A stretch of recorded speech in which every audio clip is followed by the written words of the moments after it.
Hello， 大家好，我係烏。呢期嚟分享一個廣東好傳統嘅甜品——陳皮紅豆沙。呢度係200克嘅紅豆，已經浸咗半日噶啦。睇下已經浸到肥嘟嘟啦。將啲紅豆浸水呢，係爆沙嘅關鍵之一嚟嘅。仲有一個可能好多人都唔知道嘅快速爆沙嘅小竅門，就好似咁樣倒啲水入去，然之後將啲紅豆放入冰櫃，等佢結成冰。做呢個步驟仲可以慳翻唔少嘅煤氣費添。已經結咗冰嘅紅豆，將佢攞翻出嚟，然之後淋啲滾水入去，佢哋就可以快速解凍啦。我聽過有師傅話呢啲紅豆係需要先飛水嘅，但係做咗呢個步驟呢，我諗就唔使飛啦。解凍咗之後呢，擎乾個水就可以備用啦。做呢個廣式紅豆沙最重要嘅材料呢，就係陳皮啦。唔係紅豆咩？你咪雜亂歌餅啦。浸陳皮呢，要用凍水去浸，先唔會流失個香味嘅。最好可以用10年以上嘅陳皮啦。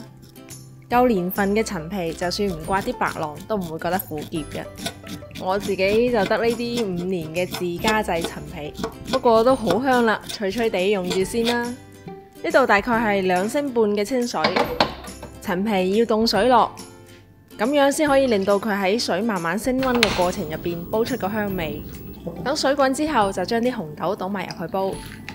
記住水滾落紅豆呢，亦都係容易爆沙嘅關鍵之一喎。等啲水再滾起嘅時候，就將表面嘅浮沫撇一撇佢，然之後就可以轉成中細火繼續煲啦。但係要留意住個火力，要足夠令到啲豆可以喺個煲入邊打關豆先 OK 喎。煲嘅時候記得要攪下佢，等佢唔好咁容易黐底。我一般煲嘅時候，煲蓋呢度呢會留條罅，咁樣就唔容易煲瀉啦。而家煲咗大概1個鐘左右啦，就已經係咁樣嘅起沙嘅狀態啦。假如之前冇經過浸豆同埋冰凍嘅步驟呢，要煲到咁樣，起碼2個鐘啦。而家滗一半嘅豆出嚟，好似咁樣喺個篩上面磨佢，咁就可以磨出好濃密嘅豆沙嘅啦。個煲入邊剩低嗰1半豆呢，我就唔磨啦，留翻一部分，令到紅豆沙保留一啲啲嘅口感，咁先正噶嘛。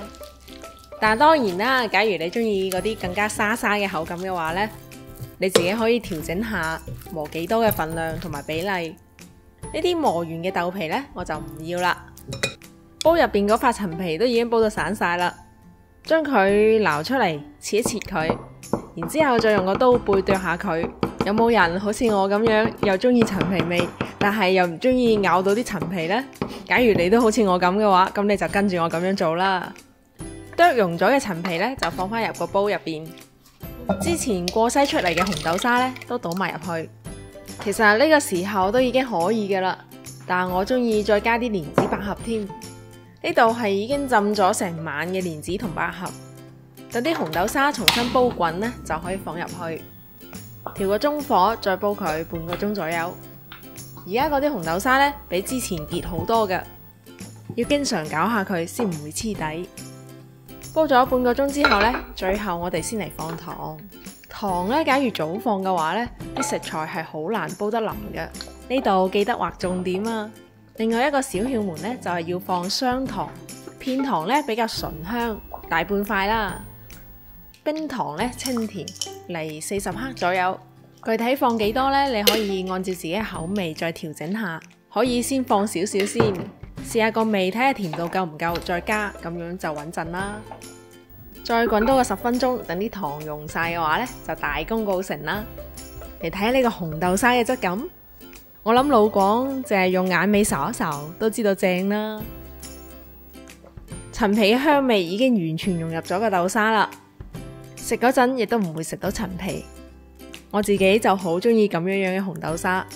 你哋呢？你哋都中意嘅話，記得俾 like 同埋 share 啊！我哋下期再見啦，拜拜。